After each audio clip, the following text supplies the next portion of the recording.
sellout crowd on hand in Morgantown as West Virginia hosts longtime rival Pittsburgh. It's the 188th edition of the Backyard Brawl, and according to our sources, it's the first time ever a capacity crowd in the month of November in West Virginia basketball history. It's dark inside the WVU Coliseum. You'll have to take our word for it for now, but it is a sellout crowd, 14,000 plus on hand to take on Pittsburgh and West Virginia. Rich Hollenberg, Tim Welsh joining you. We are from our home, West Virginia in their home. And Tim, we know that West Virginia's in the Big 12 and Pitt's in the ACC. Sometimes conference rivalries get trumped by location rivalries like this one. Well, this hatred goes back to even before Huggs was playing at West Virginia a long time ago, and it morphed into when they were both in the Big East, and it's great to see them playing again because Jeff Capel, I think, has this program on the rise. It may not look that way this year, but he's done a good job recruiting. Both teams have had to retool. Pittsburgh in season because of injuries and a suspension. West Virginia because of transfers and graduations and defections to the NBA. So it's interesting to see how these teams will develop not only this part of the year, but moving forward. West Virginia looks tough, though, on the defensive end, as always. And as the cliche goes, Tim, sometimes you throw the numbers out when you're talking about a rivalry of this magnitude. 187 previous meetings. West Virginia looking for their 100th win in those 188 meetings now after tonight. The last meeting was back in 2019. This was canceled because of COVID last year. West Virginia won. As a matter of fact, West Virginia's won the last 4 meetings of the Backyard Brawl. Only 75 miles separating Pittsburgh and Morgantown along the I-79 corridor. It's each school's most played series in their respective program's history. And there are the Mountaineer Maniacs. They packed this gym, Tim, about an hour before tip-off. They couldn't wait to get this one underway.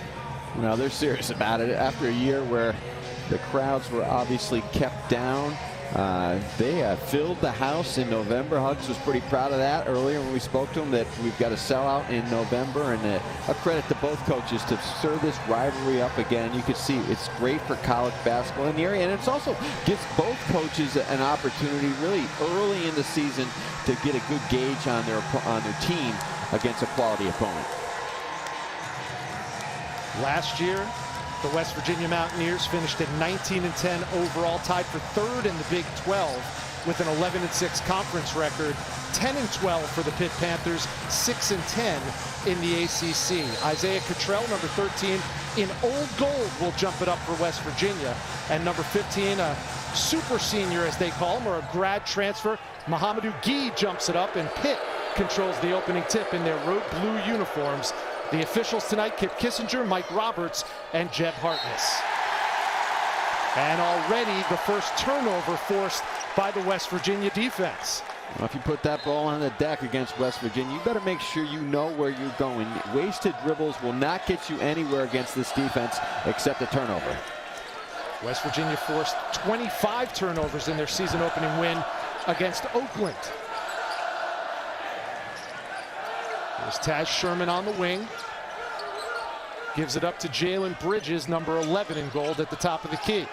And Bob Huggins did not like the ball movement in their opening win against Oakland. He said too much wasted dribbling from side to side, not enough attacking, not enough passing, or not enough movement away from the ball. Well, a win tonight would certainly be a big one in the illustrious career of Huggy Bear, Bob Huggins. If he wins tonight against Pitt, it's 9-02 in his 40 seasons as a head coach. That would tie Bobby Knight for 5th all-time head coaches. Good job by Pittsburgh, smothering defense from tremendous help at the rim. They're going to be relying heavily on number 2, the point guard, Femi Odikali, after, as you alluded to at the top of this telecast, Tim, a couple of untimely injuries and unfortunate incidents happening to specifically the backcourt of these Pitt Panthers. They lost Nike Sabandi to an ACL in their exhibition game against Gannon, and then certainly losing Ithiel Horton about 9 days ago with an arrest on campus due to a parking incident, and he is suspended indefinitely. So they're going to have to rebound big time, and that's a good way to start for them with Mahamadou Gueye getting the dunk. Well, that's a better job by Pittsburgh. Get space in the court, facing the pressure, not dribbling against the pressure, but passing it. Backdoor cut at the rim. Huggs really feels like this team could shoot the ball better than teams in his recent past at West Virginia. Taz Sherman, Sean McNeil, two knockdown three-point shooters. Pittsburgh length could be problematic for West Virginia. West Virginia's been out-rebounded both in their exhibition charity game against Akron and then the other night against Oakland. And Huggs was not happy about it, but it will not be easy to out-rebound Pittsburgh. They are tough and physical in the paint. Yeah, rebounding is a strength, if there is one, for the Pitt Panthers. They had 48 rebounds in their game, albeit a loss to the Citadel at the Peterson Event Center in Pittsburgh earlier in the week. Well, Jeff Capel has been preaching to his team the last couple of days. You are going to get fouled against West Virginia, and it's not going to be called. So don't try to get the call. Don't look at the ref. Just play through contact and be tough with the basketball. Capel in his 4th season on Cardiac Hill with the Pitt Panthers, trying to put a little magic back into a very successful program for a very long time. Here's Sean McNeil coming down the right side, 22 and goal. Great feed ahead, and West Virginia is on the board. Isaiah Cottrell finishes at the rim. Well, that's what Bob Huggins needs from both Sean McNeil and Taz Sherman. Good, not only perimeter shooting, but point guard leadership play, head up, not always looking for their own shot. Here's Odekale, had 20 points in the season opener, and he's fouled on the way to the hoop. Well, this is great recognition, filling the lane, coming up big. Cottrell, just a bouncy freshman from Las Vegas, a guy who Rich can step out and make shots from the perimeter as well. And Tim, you talked to Bob Huggins about Isaiah Cottrell. He was high on him last year, but he went down with that Achilles injury 10 games into his season. He thinks Isaiah Cottrell could be the X factor this year. Well, Huggs is hot early, even though it's a little late in Morgantown. He's hot out of the gate tonight. He knows just because Pittsburgh lost to the Citadel, that doesn't mean anything. I mean, you watch that game. Pitt missed a ton of easy shots around the rim. They missed a ton of free throws and some wide open threes. This is a team that shot it at only a 66% clip from the free throw line last year. And in that loss, to your point, Tim, 15 for 31 from the charity stripe against Citadel. That didn't do them any favor. So a good sign early for the Pitt Panthers that Odekale knocks down those 2 free throws, takes a 4-2 lead for Pittsburgh. Pitt showing some 2-3 zone. They're going to mix up their defenses to try to keep West Virginia uncomfortable in the half court. West Virginia really playing with 2 combo guards at the top, Sherman and McNeil. 5 on the shot clock for the Mountaineers. A deep 3 from near the logo, and Taz Sherman off the mark. Rebounded by William Jeffers. That's going to be a problem if West Virginia attacks it that way. They've got to penetrate with the pass or the dribble. And Odekale gets close to the rim again. Play stops at 16:45, scoring at a premium in the first few minutes. Good off the bounce move here by Odekale, and West Virginia right now struggling defensively, keeping their man in front of them. But there's a steal, and then a steal back. Kedrian Johnson gives it up to Jalen Bridges off the window. Well, this is a Bob Huggins team at its best, just scrapping, clawing. Sometimes it's not pretty.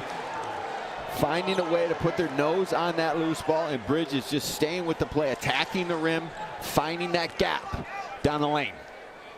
That foul's on Mahamadou Gueye, the big man reigning America East Defensive Player of the Year, transferred over from Stony Brook. So after the missed free throw, we're tied at 4 in the 188th edition of the Backyard Brawl between Pitt and West Virginia. Here's Gueye, the big man who could really stretch a defense, showing some athleticism off the window from the left side.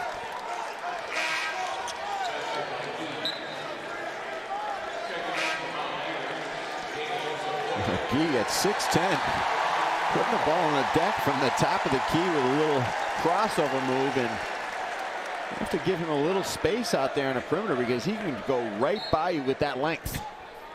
And you might have heard a cheer from the Mountaineer Maniacs. That's because Gabe Osabuoyen has checked in for the first time. He is the epitome of what Bob Huggins wants in a Mountaineer basketball player. It's all about defense, taking charges, and getting hard rebounds. That's what Osabuoyen specializes in. McNeil, his first shot off the mark. Out of bounds. Pitt says it's their ball.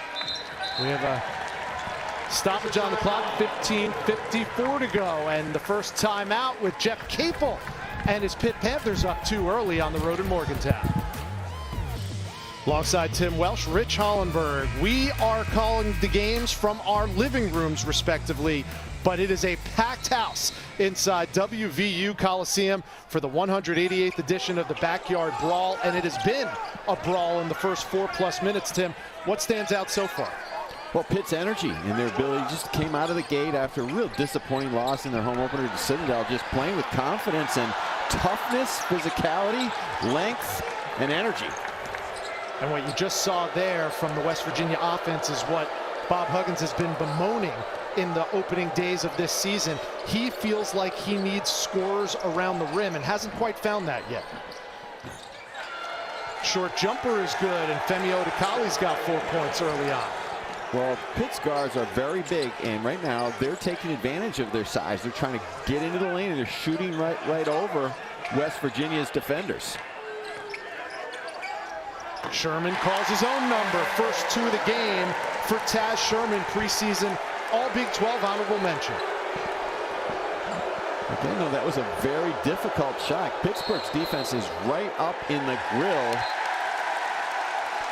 of West Virginia, and then when they drive by, the help comes with their length at the rim. So that called away from the ball on Pitt. It'll be West Virginia basketball, 14:53 to go. That foul's going to be on John Hughley,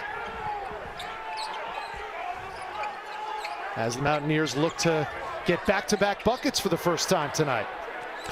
Rich, even Pittsburgh's zone is very aggressive on the perimeter. They're not just sitting back. They've got their hands up. They're pressuring the basketball. 7 to shoot. Here's McNeil. He's got that kind of range, and he knocks it down. Deep three from Sean McNeil. Excuse me, Rich, that's what the doctor ordered. McNeil and Sherman back to back. That will open some things up on the inside. Pittsburgh's pressure has hurt West Virginia so far, but those guards can make contested shots. The drive by Hughley, who came off a game in which he had career highs in points and rebounds, 27 points and 10 boards against Citadel, but now he's benched with 2 early fouls and another charge taken by guess who? Gabe Osabuoyen. Well, you can't teach this. You can make your guys tougher by doing the charge drill every day, but it's a lot about desire and technique, and Osabuoyen continues to give up the body. West Virginia with the ball and a 1-point lead. Sherman again for 3.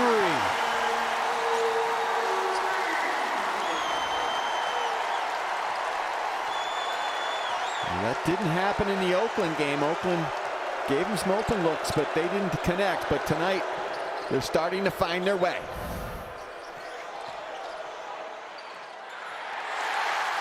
And Osabuoyen with a deflection and takes it away. Sherman, heat check? No, short that time. The rebound goes to West Virginia, and they attack the rim. And that's Kedrian Johnson who will go to the line and shoot 2.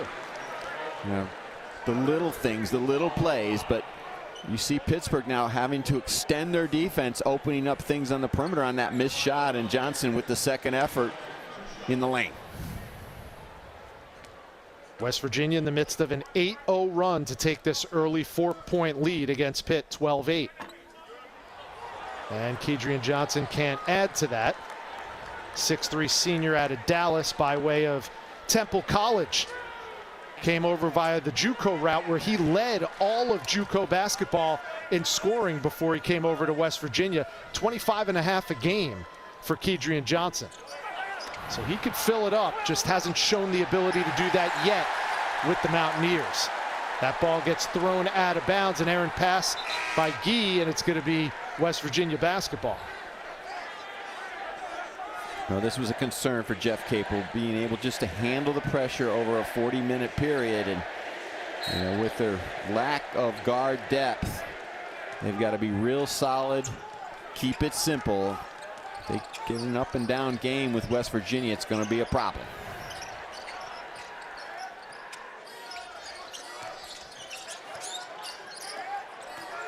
Here's Osaboyan, not a threat to score, and that time he had it out to the corner, and the shot clock expires off the miss. Here comes Pitt, chance to make it a one-possession ball game.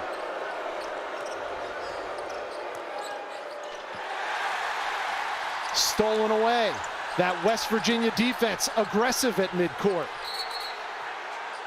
Capel wants a timeout, and they've got it. And temper's starting to flare. They don't call it a brawl for nothing, Rich. It's not about love tonight. That's for sure. To hear Bob Huggins describe the backyard brawl, he said it's more often than not that there is a scrape or two in this game rather than not. We already saw one, and we'll come back. We might expect more of the same. We used to see a lot of this back in the old Big East, Rich. A little grind it out, a little football on the hardwood, pick up the fumble, dive on it, scrum, a little extra push, shove. No harm, no foul. It's okay. Play on, fellas. Saw Gary Christopher, the longtime strength and conditioning coach for Pitt, step in the middle. You don't want to mess with Gary Christopher. Anybody around Pittsburgh knows that. Hey, that's why those guys have to be not only the strength coach with motivated in the weight room, they've got to do their job when stuff like this happens. But all clean, good job by the officials and the coaches, and let's play. Ultimately, Jeff Capel was credited with that timeout, and it's Pitt basketball. Odekali hounded this time by the super senior Malik Curry, who's checked in number 10 in gold, and another scrum for the loose ball.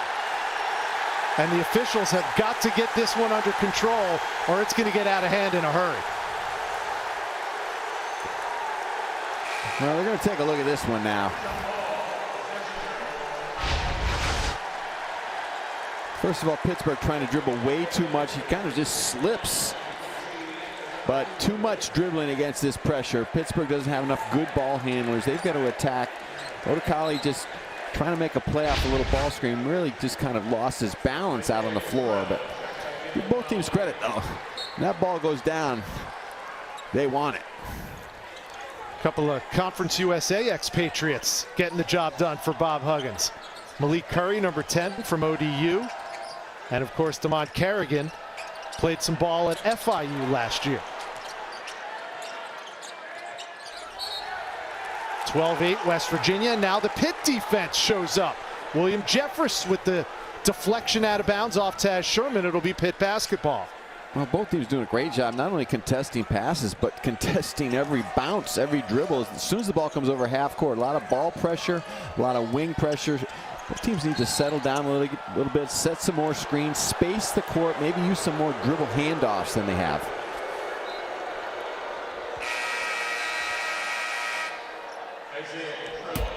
"12 minutes on the nose left in the first half. West Virginia at home with a 4-point lead over rival Pitt. Starting at 11:30 Eastern, 8:30 Pacific on ESPN2 and the app.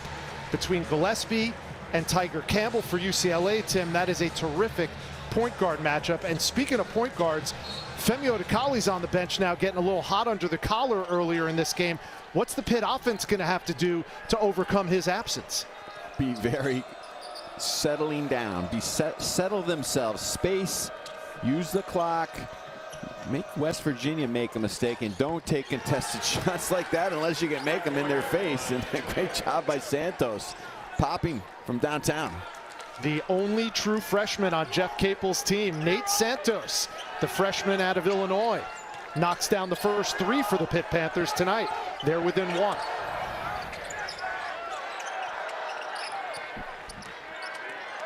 Sherman goes inside. There's Kerrigan off the mark. Again, scoring from close range, a challenge for the Mountaineers.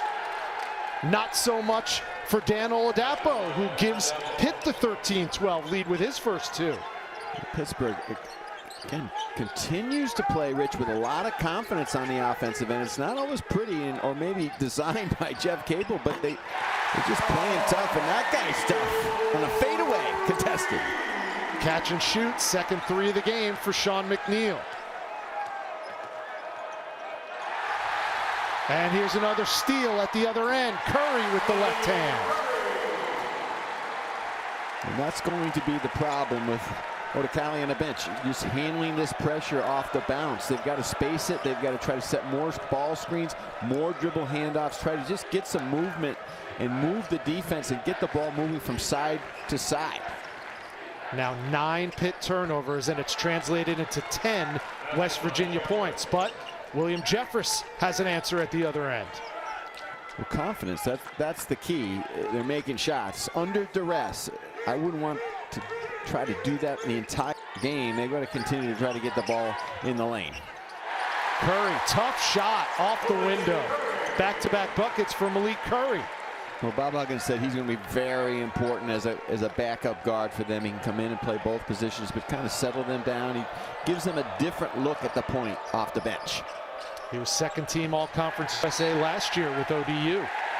And it's going to be West Virginia basketball, another unforced error for the Pitt Panthers.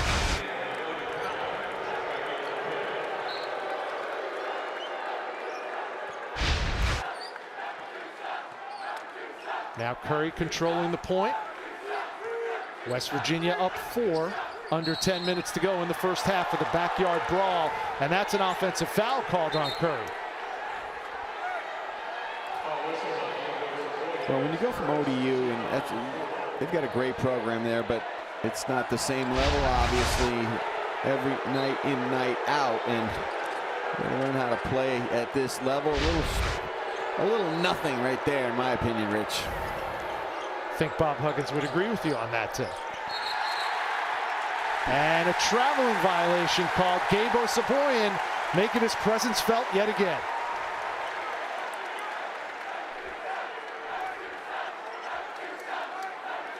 Odekale back on the floor for Jeff Capel, running the show, but has already committed a handful of turnovers.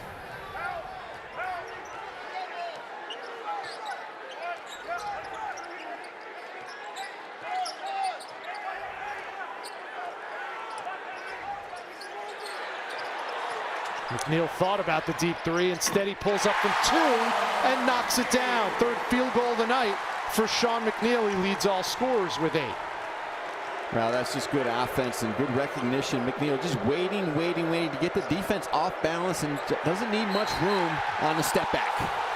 A suffocating effort in the front court by the West Virginia defense, but the officials call a foul on Gabe Osaboyan. You can see the aggressive nature of West Virginia's defense. Sometimes steps over the line. They're going to trap. They're into the body. And see up on the left there, Curry in with the reach. I'm not even sure he got called for. I think it was Osaboyan. Yeah. Now Gabe's hot under the collar, has to go to the bench.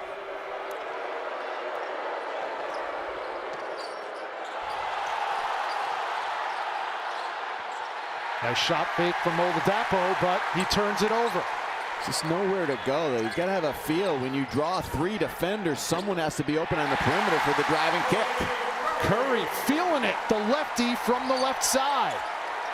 Well, this is largest lead of the game for West Virginia, Tim. Sorry, Bob Huggins thought he was going to get this from Malik Curry, the transfer from ODU. Just energy, the ability to get into the gaps and make difficult shots. West Virginia has converted on their last 4 field goal attempts.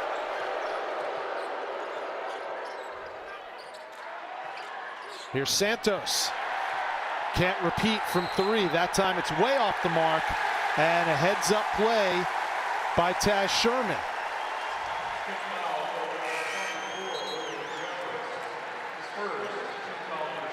Tim, you kind of get the feeling it's a little bit of a danger zone here for Jeff Capel and the Pitt Panthers. Well, you can only go so long in a basketball game against a tough defense and keep taking contested shots. You may make a few, but you've got to be solid on the offensive end and try to mix and match and be balanced and try to get the ball to the rim and maybe make them pay with their aggressive defense by getting them in some foul trouble. But they're just in such a bad rhythm right now because they don't have enough guard play to handle this pressure. Defense swarming, attacking. It's not press Virginia anymore, but it's attack West Virginia. On the ball, contest, aggressive nature.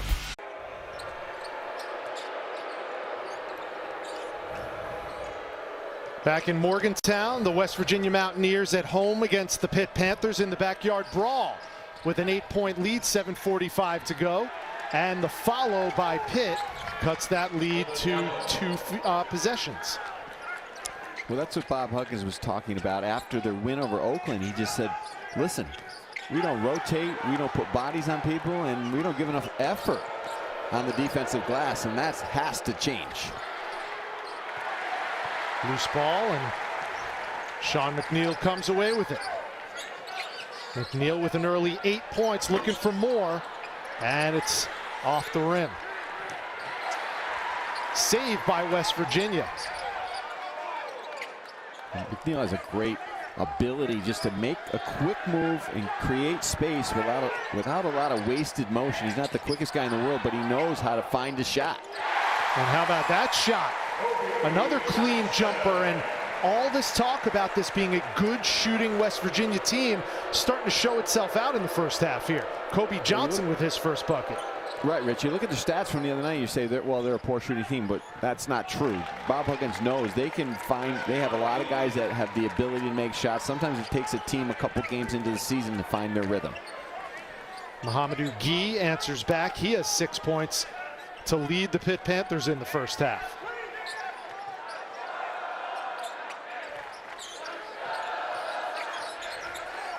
Here's Sherman working on Jeffers.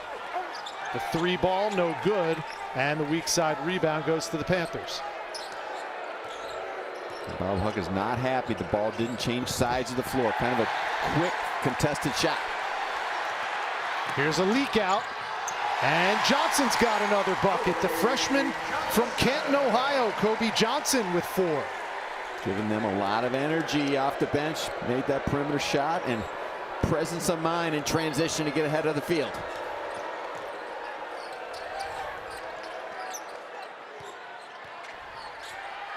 Here's the grad transfer, Oladapo. Out of bounds, it'll stay Pitt basketball. Well, West Virginia's defense, Rich, is just swarming early. You see the attack on the basketball, the ability just to put their nose on the ball, and the great presence of mind by Sherman with the hit ahead. Kobe Johnson, reminiscent of Miles McBride, who left last year after his sophomore campaign in West Virginia, now playing for the New York Knicks. Oladapo misses the first of 2 free throws.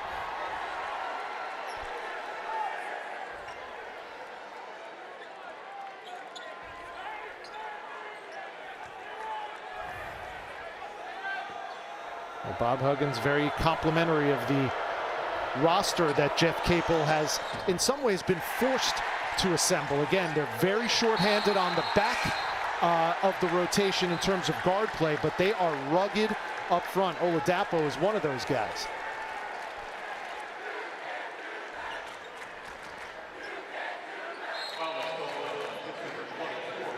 And as you might expect, between these two teams, as physical as they are, and in the early season when the officials tend to have a tendency to blow a few more whistles than maybe later in the season, we've had our fair share of fouls called tonight. Oh yeah, the early emphasis, Rich.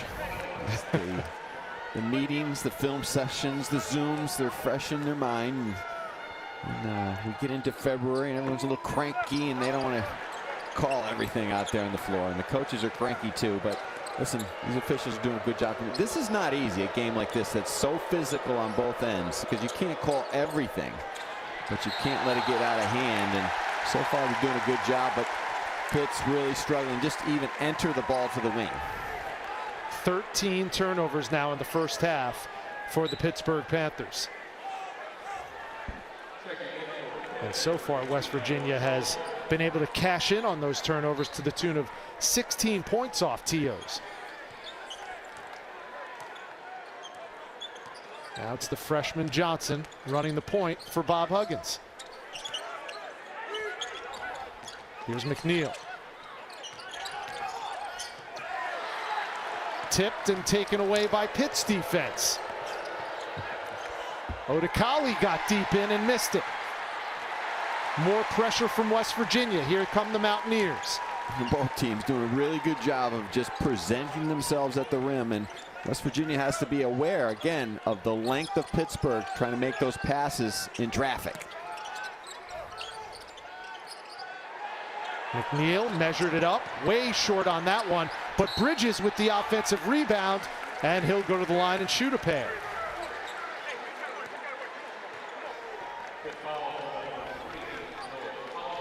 Well, Jalen Bridges, when you look at his game from a year ago, I mean, he really came on at the end of the season when Oscar Sheboy transferred.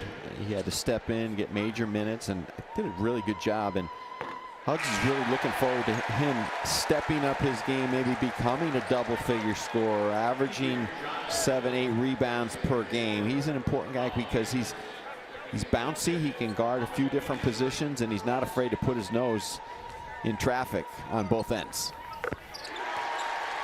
Grew up, went to high school just about 20 minutes away from Morgantown's campus in Fairmont, West Virginia. He cashes in on both free throws, give Jalen Bridges 4, and the lead is now 10 for West Virginia, 4.5 to go.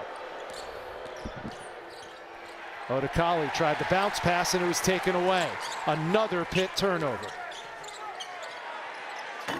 And in transition, Sherman can't get it to go. West Virginia doing a great job, though, spacing the court, hitting ahead, finding the open man before Pitt can settle their defense. And now they're going to get an offensive foul in the paint. That's going to go on Chris Payton, the JUCO transfer from Bloomington. I have to admit, Rich, I did not see that one. I mean, they weren't really trying to enter the ball into Payton. You know, Pittsburgh's just trying to get the ball from point A to point B under duress. They cannot even get the ball into the lane on the last few possessions because of the pressure on the perimeter. The feed inside, and they get the bucket. That's Paulie Poliquin. Well, reminiscent of Jared Culver. That's some of the offense they used to run with him. Just space it out, post your big man right in front of the rim. Here's Bridges for 3.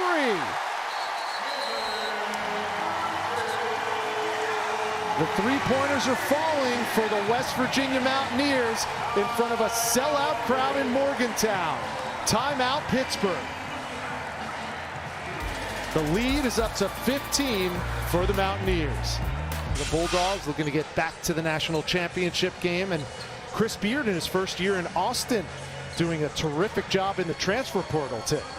A lot to look forward in this game. Chet Holmgren, #1 player in the country for Huey out at Gonzaga. Andrew Nembhard, obviously, Drew Timme, and all of Chris Beard's guys, Marcus Carr, Andrew Jones, Trey Mitchell, the transfer from UMass, is terrific. And the first ever top 5 game at the McCarthy Center in Spokane. How about that?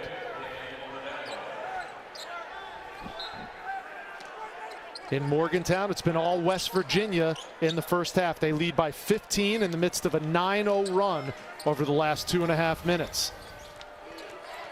What's Pitt got to do to get the ball in the bucket, Tim? You know, Jeff Capel's really strapped. I mean, they just have to find a way to get the ball moving from side to side.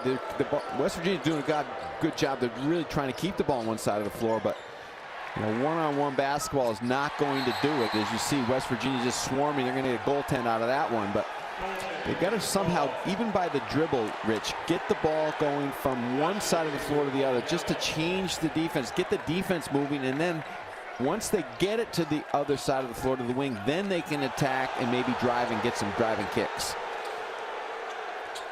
So Oladapo credited with that bucket. He has 6 in the first half for Pitt. Stop that 9-0 run by the Mountaineers.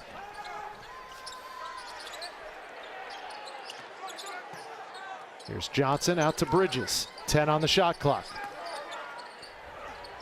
Pull up by Taz. A tough 2 by Taz Sherman. Are they going to count that as 3? Nope. It's a 2-pointer for Sherman, and he has 7 tonight. You know, I give Pitt a lot of credit. You know, their defense has been pretty good. They've allowed 36 points. A lot of it's come from their bad offense. But their defense in the half court's been pretty solid. But that time Sherman was better than the tough defense. Key steps out, too strong off the backboard.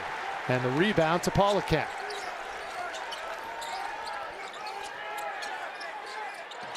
Now McNeil, nice cut to the hole. And Jalen Bridges got swallowed up. The crowd wanted a whistle, no can do, and an offensive foul called on Pittsburgh on the other end. If you want to play for that big guy on the sideline who should already be in the Hall of Fame, you've got to do that, Rich Hollander. You've got to put your body, give it up, slide over, help, early help, and then take one in the chin. Paulicat, another one of these super seniors who's been itinerant, to say the least, in his college career. Started at a JUCO, transferred to Manhattan, then to DePaul, and now making his final stop in Morgantown. This zone worked a little bit earlier in the game for Jeff Capel, just to keep West Virginia out of some sort of rhythm. And right now they're in a good rhythm, but Jeff Capel knows this better than anyone because he was a great guard at Duke, and he's coached a lot of great guards in his day. You can't play this game at this level without multiple solid guards. That was a steal by Kerrigan. See if West Virginia could cash in again. 21 points off turnovers in the first half, and we still have more than a minute to go. Sherman, another deep 2. No whistle, and a whistle comes late. I should probably never utter those words, no whistle. Not in this game. Well, you've got to be on your toes if you've got the whistle in your possession tonight, because it's a little choppy on both ends offensively, just because the defense is so aggressive and Pitt's lack of good guards. Here's Onibuchi Ezeakudu, who's a former walk-on. He fires away from 3 and knocks it down. No sooner do I call his name out than he gets his first bucket of the night. That's all you have to do if you're Pitt. I mean, I wouldn't even call plays if I'm Jeff Capel. Space the court, get the ball from one side of the floor to the other any way you can, by dribble handoff, by ball screen. Just get the defense to move a little bit, and then maybe they'll make a mistake and overhelp, and maybe you can get somebody open on the perimeter for a driving kick. Bob Huggins calls the timeout with 35.4 left, and the team up 12. Pitt Panthers upset at home in their season opener to the Citadel. They lost 78-63. And now Dan Oladapo and the rest of the Pitt Panthers on the ropes in the first half, trying to hang with the West Virginia Mountaineers in another rendition of the time-honored backyard brawl, the 188th meeting between West Virginia and Pitt. Five on the shot clock for West Virginia. Now 1 to shoot, and they didn't get it off in time. Are they going to count that? They shouldn't. Now, it looked late. You know, West Virginia did a good job moving the ball, but didn't attack soon enough. And Pittsburgh doing a good job. I like this zone by Pittsburgh because it really, they have the ability to use their length out on the perimeter. Great job by our crew capturing that. That was clearly after the 0 on the shot clock and the buzzer. Kip Kissinger and Jeb Hartness and company, Mike Roberts there, they'll take a look. It shouldn't take them long to wave off that bucket. Here's another look. You see the length on the perimeter of Pittsburgh. They're doing a good job of shifting. This time, West Virginia does move the ball, and you can see that Sherman's got the ball in his hand when the clock hits 0. So it'll be Pitt basketball, 20 seconds to go in the first half. Jeff Capel trying to build a little bit of momentum going into halftime in the locker room.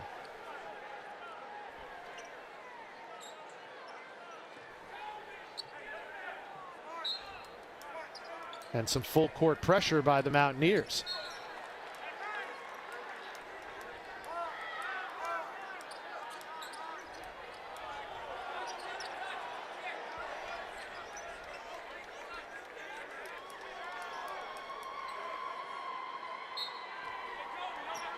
Well, Huggs wants to play a little 2-for-1 defensively on this possession, Rich. He wants another shot. And they're going to gamble a little bit. You watch them double. They'll probably double the ball if it does hit the wing, or if there's a ball screen, for sure they'll trap it. Here's Aziakuta with the ball. Now Gee with 5 seconds to go.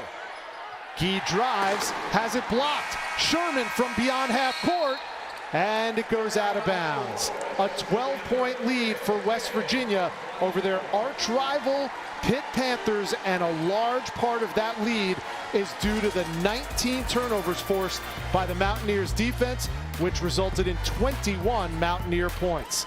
36-24, West Virginia with the lead at the half. The latest iteration of the backyard brawl. Some first half highlights, Tim Welsh. It was all West Virginia defense. Well, some of it was unforced, but most of it was forced. And the problem that Pittsburgh has without playing with a group of experienced or even guard play out on the court is that they can't even enter the basketball, because Bob Huggins is going to take advantage. You know, they are smelling blood early and often. They're pressuring the ball. As soon as it comes over half court, every pass is overplayed, every dribble is pressured, and Pittsburgh has not found any sort of offensive rhythm. The key stat, Tim, 18 Pittsburgh turnovers turned into 21 West Virginia points. And we came into this game saying neither team has been shooting the ball all that well coming off their first games of the season. Both teams, numbers-wise, have actually put up pretty good percentages, 50% from the field. West Virginia 4 for 10 from three-point range. Pitt just 2 of 3, but not enough shots for the Pitt Panthers. Well, we said it before, you know, Pittsburgh's defense has not been terrible.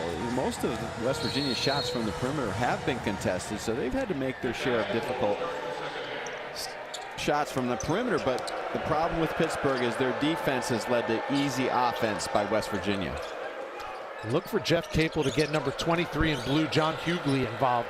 He had 27 points against Citadel, held scoreless in the first half. There he is, and right off the bat, first possession, Hughley with the bucket. Sometimes you can find that. Get their defense back on their heels a little bit coming out of the halftime locker room, and that time West Virginia didn't have that same pressure. Pittsburgh did a good job running a special to get the ball inside of Hughley. Here's Taz Sherman.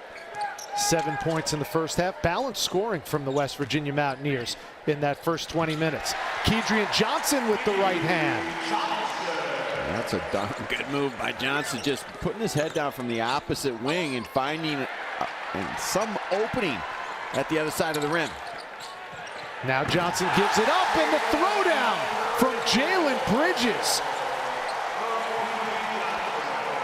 Well, one thing Bob Huggins doesn't do, he doesn't tell the truth and just say, oh, well, maybe this guy might be good. He says Jalen Bridges is going to help us this year for sure. There's another turnover, back-to-back turnovers now for the Panthers to start the second half. Sherman. And the rebound goes to the freshman Nate Santos. Here's Gee. Had a clear path, and the foul is going to be called on Taz Sherman. Well, Jalen Bridges, we talked about, Rich, the ability to do a lot of versatile things last year. In the second half of the season, really gained a lot of experience, and just seeing the ability just to fill the lane under control at the rim. With that flush, Jalen Bridges takes over high scoring honors right now. He has 9, and the West Virginia lead is up to 14.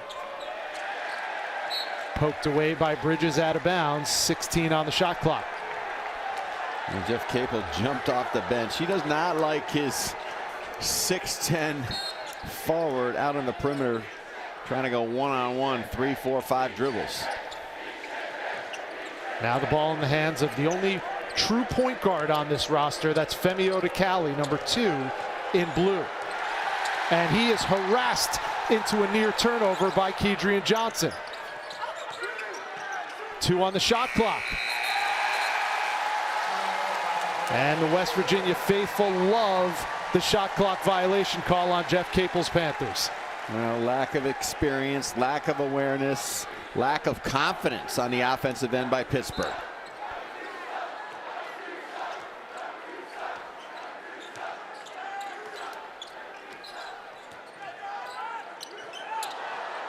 Johnson nearly throws it away, and it is off the hands of Jalen Bridges. And the last thing you want to do is make a turnover right in front of Bob Huggins. Well, an unforced turnover, just a little careless with the basketball. They're trying to get into their set, but big guy just says, what are we doing? Bob Huggins on the precipice of tying Bobby Knight for 5th most wins all time by a college basketball coach. He's got 901, and tonight a victory would give him 902, and not only would it tie Bobby Knight, but it would be just 1 behind the great Roy Williams. Well, we asked him today about it, and as I predicted, I told him his answer was very Belichickian. He's like, that is an appropriate description. I only answer these questions when guys like you ask them, or yes. I think about it. 3 from the top of the key, no good, and Santos comes away with it again. Good hustle from the freshman Nate Santos.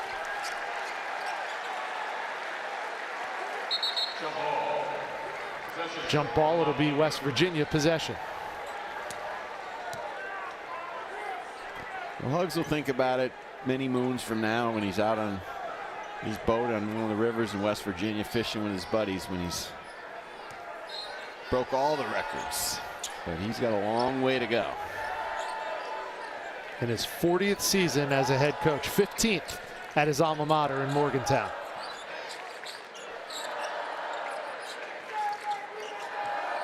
There's McNeil, had a couple of threes in the first half, pulls up for 2 and comes up short that time. Gee with the rebound.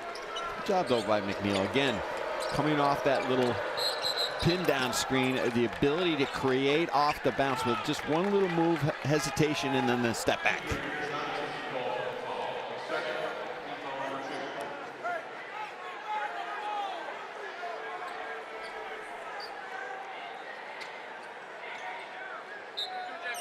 Sean McNeil had a long and winding road to get to Morgantown, West Virginia.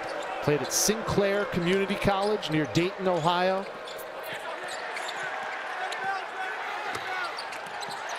And a loose ball, and West Virginia comes away with it. Here's Sherman. The pull-up in transition for 3.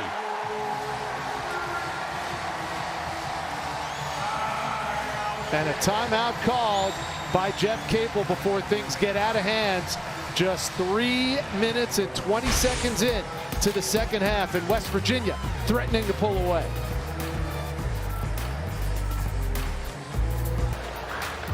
You got it, Mickey B! Let's go! Well, if I know Dick Vitale the way I know Dick Vitale, Tim Welsh, he only wishes that he was here in Morgantown doing Disco Dick with those West Virginia Mountaineer cheerleaders. We all wish Dick the very best. He's doing terrific during his chemo treatment. And sure, let's make a hashtag VStrongBaby something viral. He is a social media maven, as we know, and loves and appreciates all the well wishes he's getting from everybody across college basketball, Tim. Well, Rich, both you and I have been at his gala down in Sarasota. He and Lorraine, just countless thousands of hours and just tireless work for cancer, and if anyone has to pull through that, he'll pull through this. There's no doubt about it. Everyone's pulling for him, and shared a text with him a couple weeks ago. He just appreciates all the love he's getting, not only from everyone at ESPN, but everyone in the college basketball world. He's got so many friends, and we know he's going to pull through this. And he is staying active. He said his doctor said, let us deal with the cancer, you stay active. And he's been doing just that. Had a speaking engagement this past week. I tried to make breakfast plans with him. Couldn't even get on his calendar. He's so busy. Amazing man. And after witnessing what he does for that weekend in Sarasota, it's just one full night and then another full night after it, just constantly sweating, moving, and raising money for children's pediatric cancer. He is a warrior and a hero. We love you, Dickie V. We're rooting for you. Another good defensive stand by the Pitt Panthers, trying to chop some wood and get back in this game. They tried to force it into Hughley again, no go. Here's Sherman at the other end. You're not going to get the ball into him that easily. You've got to change sides. You've got to do something for the big guy. Maybe set a screen for him or have some misdirection, and getting out in transition is helpful as well, but that's been few and far between those opportunities. Yeah, that's 6 points already in the second half by John Hughley, who was shut out in the first 20 minutes. Osaboyan, and an offensive foul called on Gabe Osaboyan.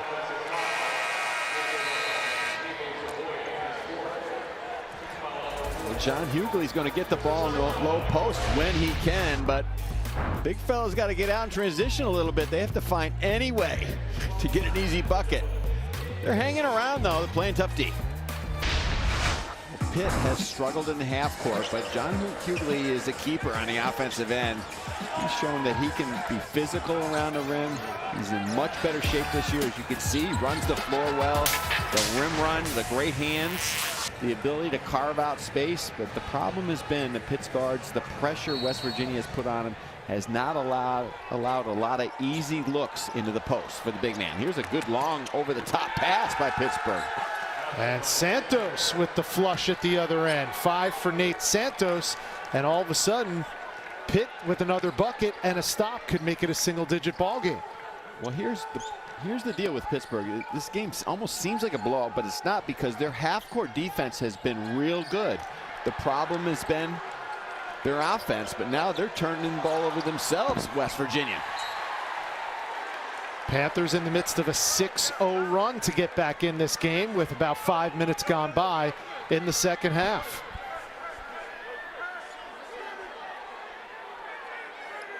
And all of a sudden, West Virginia suffering from what Pittsburgh suffered from in the entire first half. They're turning the ball over with regularity on the offensive end.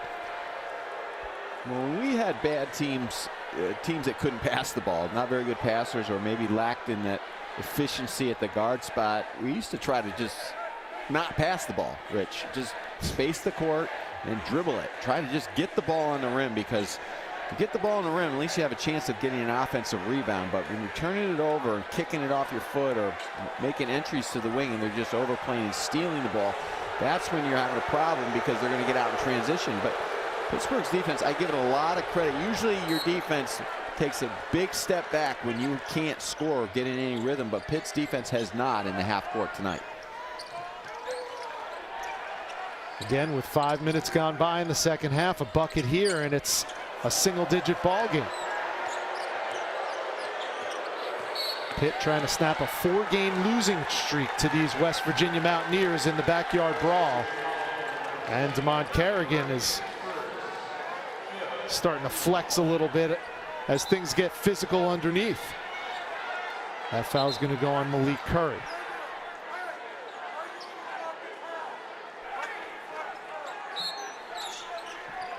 Being strong with the ball is so important against this defense, because they're going to get up in you. They're going to slap you. They're going to foul you, and it's not going to be called. But You got to play through it and get some movement away from the ball and get that next pass to the other end of the floor. Guy missed the three, and Jeffress got blocked by Kerrigan. Are they calling a foul on that? And Kerrigan is not too pleased. Well, again, Rich, just get the ball up on the rim. Some things might happen. You know, a simple little ball reversal to the top. Guy takes a contested shot, but the big man's out on the perimeter. You've got Bridges contesting. You're probably your best rebounder out there, or one of your bests. Opened up the floor on the backside for an offensive rebound. Well, that block by DeMond Kerrigan was called a foul, and that is his specialty. Averaged 2.5 blocks a game last season with FIU. That was good for 18th in the country. And he takes as much pride in blocking the basketball on the defensive end as most kids take dunking on the offensive end. There's Kerrigan with the rebound.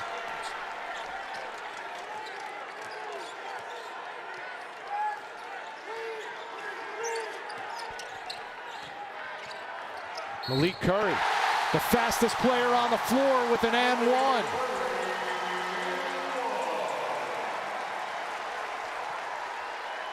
Well, Huggs said when he came to campus, he's not as big as we thought he was, but he's maybe quicker and tougher than we anticipated. And Malik Curry is not afraid to create for himself and finish at the rim. Led the ODU Monarchs last year in points, assists, and steals. Averaged just under 16 a game for ODU. Misses the chance at the three-point play there, but extends the West Virginia lead to a dozen. Odekale has been harassed and harangued all night in WVU Coliseum. Kerrigan did a good job of just sliding over and presenting himself at the rim, but he got his body in the way instead of just getting big, building that wall at the rim with that 6'9" size. Well, you keep committing fouls, you're not going to be able to stay on the floor very long for Bob Huggins. So Kerrigan takes a seat on the bench after 2 quick fouls, and Paulie Pollicap will take his place. Femi Odekale at the line. And free throws have been a fly in the ointment for Jeff Capel's Panthers going back to last season. Going back to the first game, they were 15 of 31 against Citadel. It was really painful. Jeffress Jeff Capel chases down the loose ball. Rich, he's got this team playing very, very hard. And that foul is going to go on Pollicap.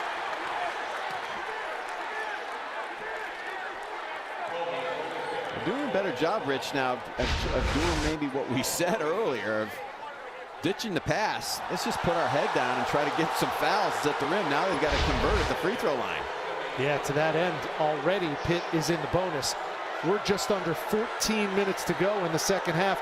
They're shooting free throws on every subsequent foul by West Virginia. But it only matters if it goes through the hoop, and that one did. And now Dan Oladapo checks in for Jeff Capel as Odekale steps back to the line to shoot a second free throw.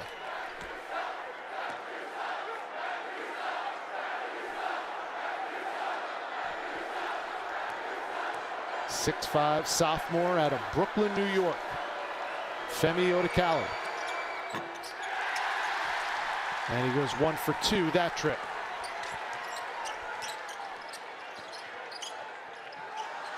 Curry lost it, but it was found by Pollicap, who puts it back in. And that's why they brought him in, just an experienced big off the bench. Don't have to throw him the ball, but he'll pick up the garbage around the rim. Odekale in trouble. Here's Guy.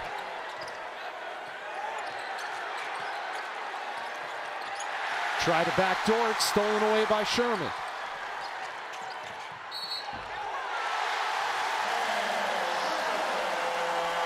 They wave off the basket, but Taz Sherman putting some pressure on that Pitt defense. And again, caused by West Virginia on the overplay on the perimeter. Gee just turning his back to the basket, 17 feet away, just trying to throw a loose bounce pass. And West Virginia is going to eat that up, chew it up, and finish every time.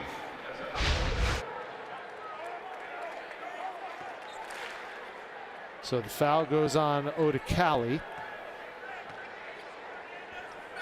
And Taz Sherman converts the first free throw.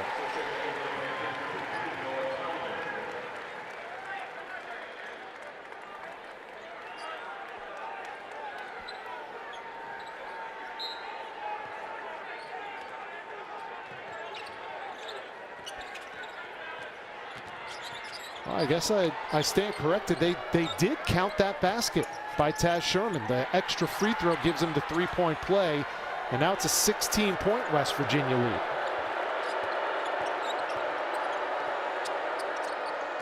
$13 for Sherman to lead all scorers. Here's Oladapo. And Dan Oladapo doing some work in the paint. Good job by Oladapo, just staying with it, really making something out of nothing, because West Virginia's defense continues to get big and presents themselves contesting everything at the rim.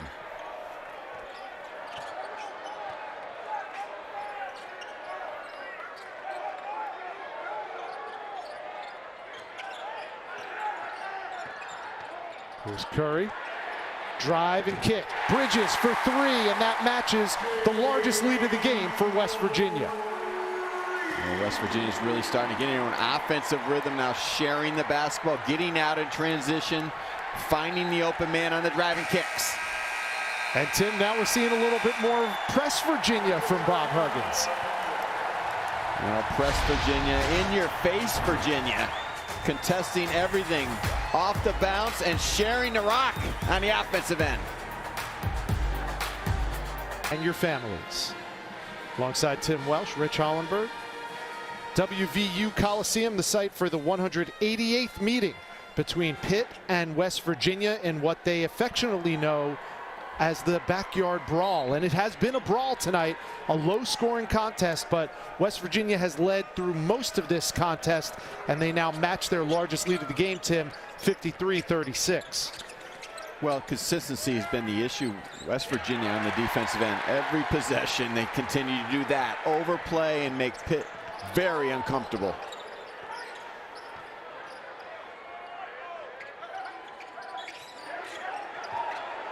West Virginia's defense has, in some way, shape, or form, helped force 26 Pitt turnovers tonight, and it's equal to 27 points for the Mountaineers. 5 on the shot clock. McNeil for three. His third triple of the night gives him double digits. Reminds me of Buddy Boeheim at Syracuse. Every shot looks like it's going in. Contested or wide open. McNeil just feeling it tonight. Nice take on the spin move by Femi Odekali. Well, I like Odekali. If he just gets some sort of help, if they get the injury situation, the suspension, if they get some guys back, Jeff Capel will have something to work with, because he's got a good foundation defensively, and Odekali can play and Hugley can play on the inside. They just need better perimeter play. Another three from Jalen Bridges, his third three of the night. Well, Bob Huggins has just been raving about Bridges, that he's ready to make that next step, and tonight he's shown that he has that ability. West Virginia now 8 for 16 from three-point range. There's an answer from Pittsburgh. William Jeffers with his first field goal of the second half. Just keep it simple. Space the court, try to drive, draw a little bit, get the defender to overhelp, drive and kick.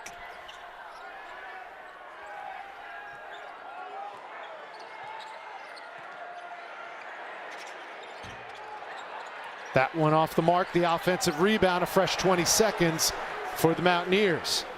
A little three-guard offense look for West Virginia. Curry running the show with the shooters on the wings. And now Bridges playing the big man, along with Pauly Cap.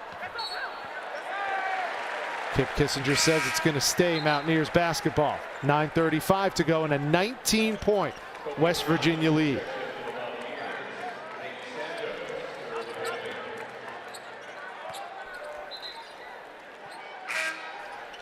Pitt was picked preseason 14th in the ACC.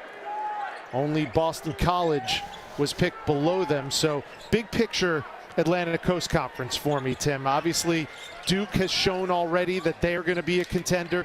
North Carolina's got a lot of talent. What else do we look forward to in the ACC this year? Well, I was so impressed with Duke's freshman the other night against Kentucky, you know, in a big-time atmosphere, stepping up with Boncaro and Keels. But, you know, the ACC again, even with Virginia losing the other night, Louisville losing tonight at home to Furman, that's a shocker. Virginia losing at home, a big shocker as well. But Florida State is going to be there. Leonard Hamilton's teams always present problems because of their defense, and I think Syracuse is going to be better than people think. I really like their 2-6-9 forwards, and in the back line, Jimmy Boeheim is a very good player. Swider has looked good for Syracuse as well early, and Buddy Boeheim is a legitimate All-American. Nice take by Hughley, who wanted the foul on top of the bucket. He'll have to settle for 2. 8 points in the second half for John Hughley. I got Hughley on the move a little bit. He can move his feet offensively and catch in traffic and finish with that big body. Nice take by Malik Curry, just blitzing this Pittsburgh defense.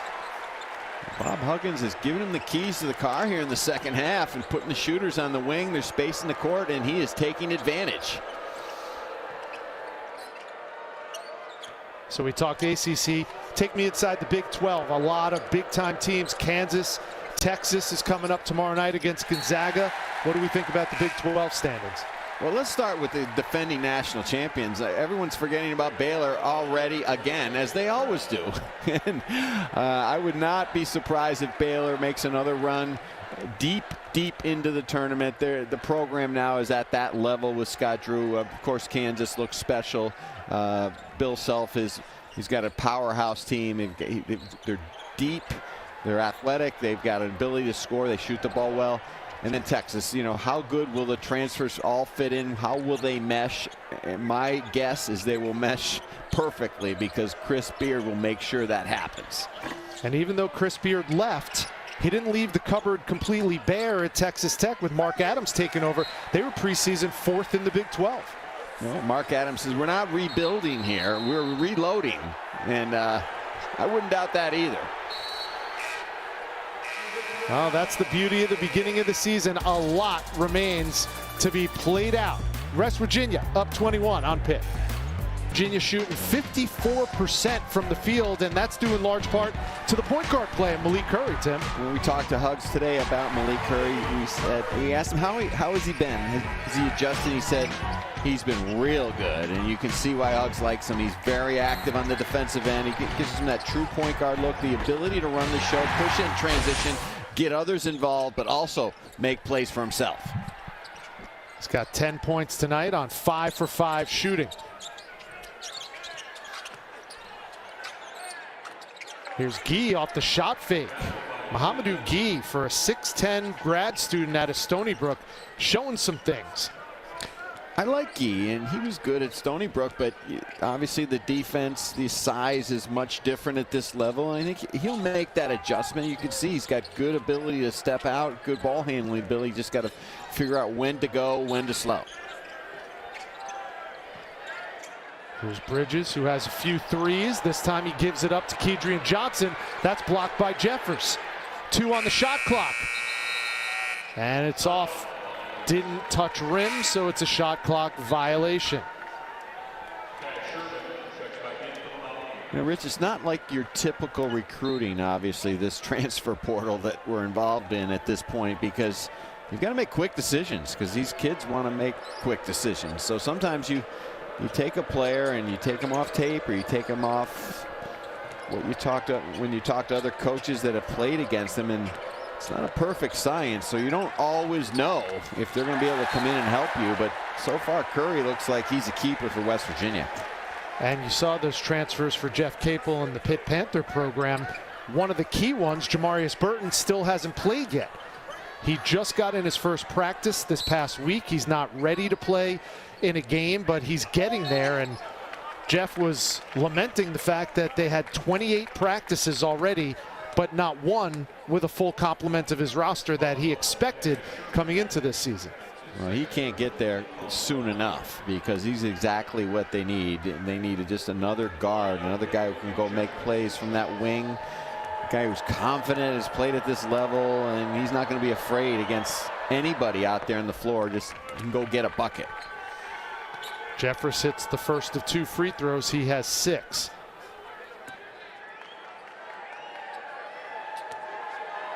William Jeffers, a sophomore out of Erie, Pennsylvania, made his debut last year as a 17-year-old.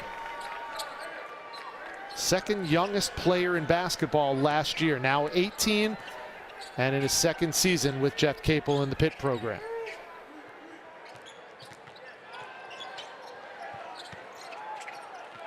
Here's Cottrell. He can shoot it from 3. 10 on the shot clock for the Mountaineers. Stop and go. Sherman, no. Cottrell, yes. That's what the dribble penetration does. It draws the big defender over, and if you don't rotate on the backside, the opportunity for the offensive rebound is there. That was almost an over and back. Great hands by Kedrian Johnson again. Forces the jump ball. It'll stay Pitt basketball on the possession area.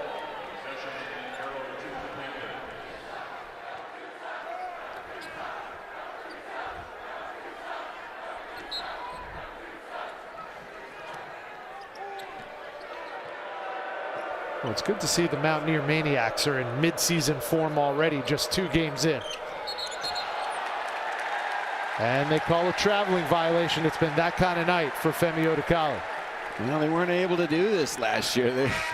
They've missed their nights out at the Coliseum because there's a lot of excitement. And I like this team, and they're going to just get better and better all season long. What you see tonight is not what you're going to see in 2 months, and that's the case with most teams. But they have not played a lot of basketball together. Their roles are ever changing, but I like the way Huggs has developed this roster, especially bringing Curry and allowing Sherman and McNeil to be off the ball a little bit more as scorers. Well, if they can shoot anywhere close to what they're shooting tonight from 3-point range, as Cottrell misses that one, they're 8 for 20 from 3-point range. You couple that with the defense you know West Virginia is going to play for Bob Huggins, they're going to be a problem. Well, you know, in the last couple of days that my spies in Morgantown have told me that there's been a lot of blood, sweat, and tears with the rebounding drills that have gone on after their performance against Oakland, and a very non-Huggins-like performance where they just got bludgeoned on the boards. But tonight they have battled a taller and probably thicker Pittsburgh team and really held their own on the glass. Sherman forces it up, draws the foul, and Taz Sherman will go to the line.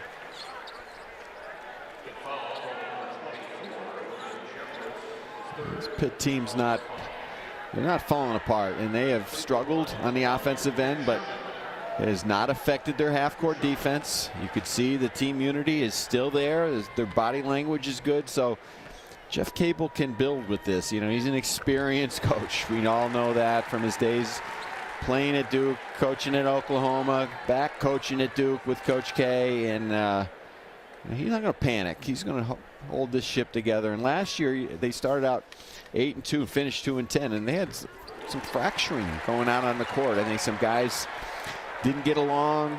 You saw it in their performance, but Jeff likes this group. He's just got to make them whole with the injuries that they've had so far to deal with.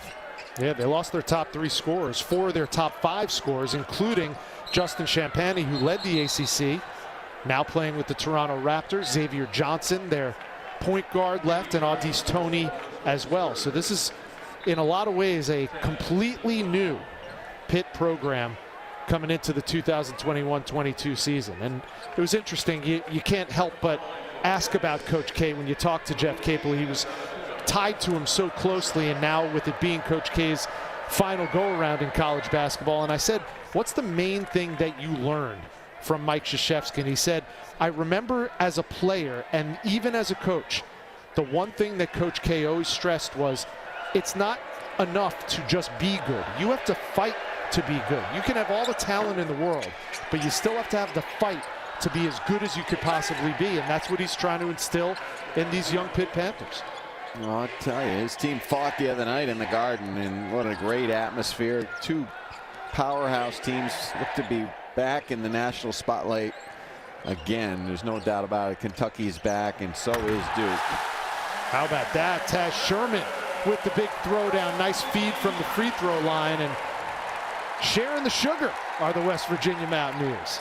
Taz Sherman, you know, with Miles McBride gone to the NBA, someone had to step up as this aggressive guy who's going to guard, who's going to take over games, and Sherman looks like he, along with his backcourt mate McNeil, are ready with some help from Curry. That was a nice feed from John Hughley to Mo Gee. Gee's in double digits with 10, tied for game high on the Pitt side of things with Hughley also with 10. It's been all West Virginia from the opening moments. Under 4 minutes to go now, and an 18-point Mountaineer lead. Looking to make it 5 straight wins in the backyard brawl against Pitt. And that's another turnover, this time an unforced error. Taz Sherman taking over game-high scoring honors with 17. Well, Taz Sherman can take over with the ball in transition from 3 or at the rack with the throwdown. Packed house inside WVU Coliseum, a sellout crowd of 14,000 plus watching their Mountaineers dominate the Pitt Panthers in the backyard brawl. 188th meeting. And if the score holds at this point, Tim Welsh, it'll be win number 100 in this rivalry for West Virginia. Well, West Virginia's come out and they've imposed their will from the get-go. And an uneven win on opening night, sometimes that happens.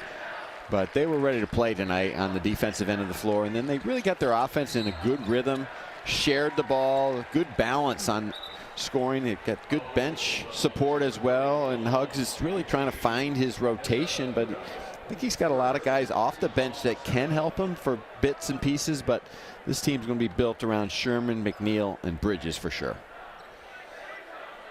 They've all played well tonight. Sean McNeil has 11 and 3 triples. Taz Sherman, game high 17 so far, and Jalen Bridges chipping in with 15. Adrian Johnson misses the free throw.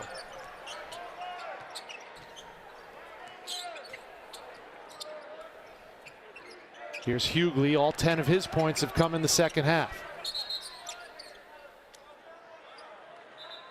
And Kip Kissinger blows a foul away from the ball. That's going to be on West Virginia.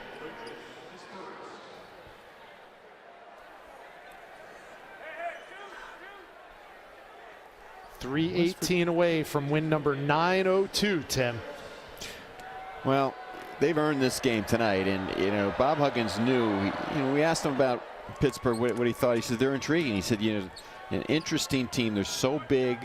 Obviously, they've had the injuries, they had the suspension, and they're lacking in some spots. But he was concerned about, what their Pittsburgh's defense could do to West Virginia's offense, and also on the glass. But it's really been about the West Virginia defense, just harassment, everything. There's the help again, the early help.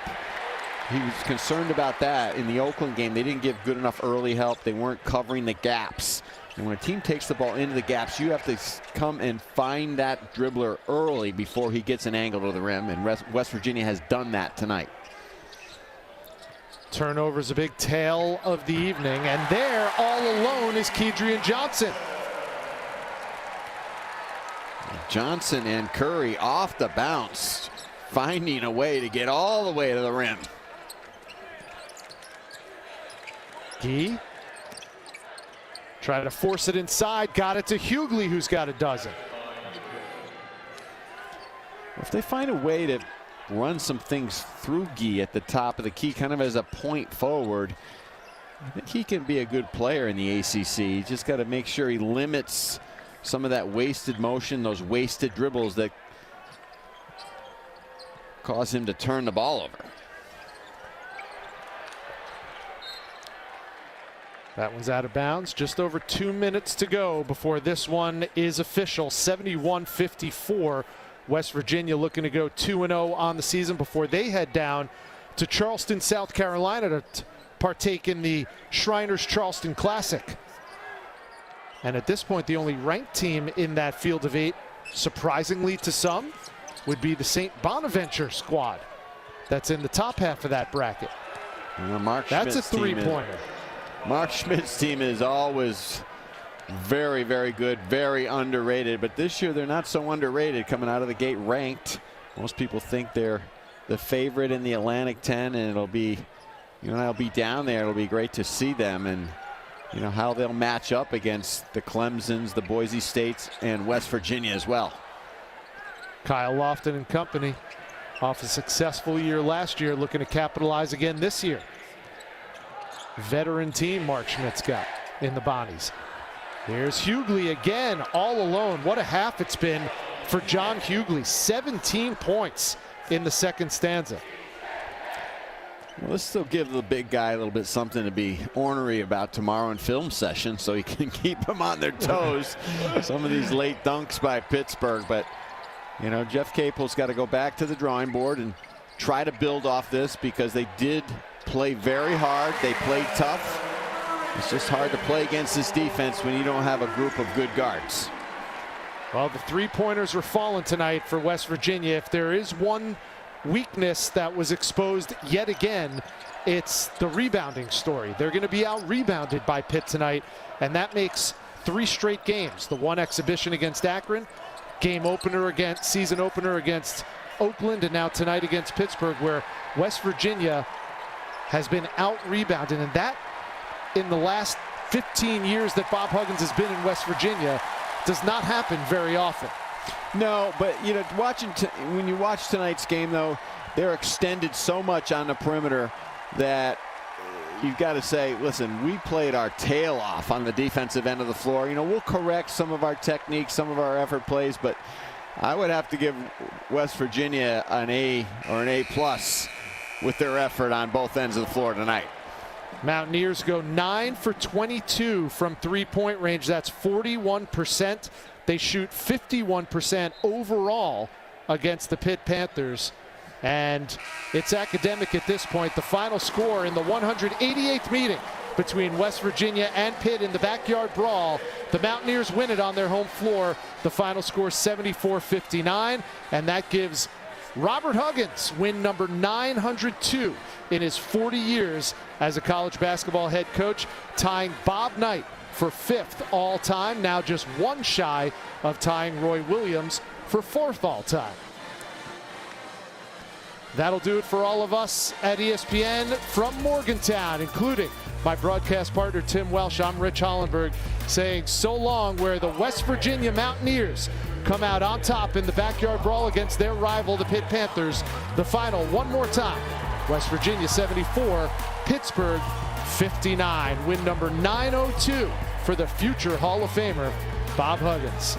So long from everybody in Morgantown.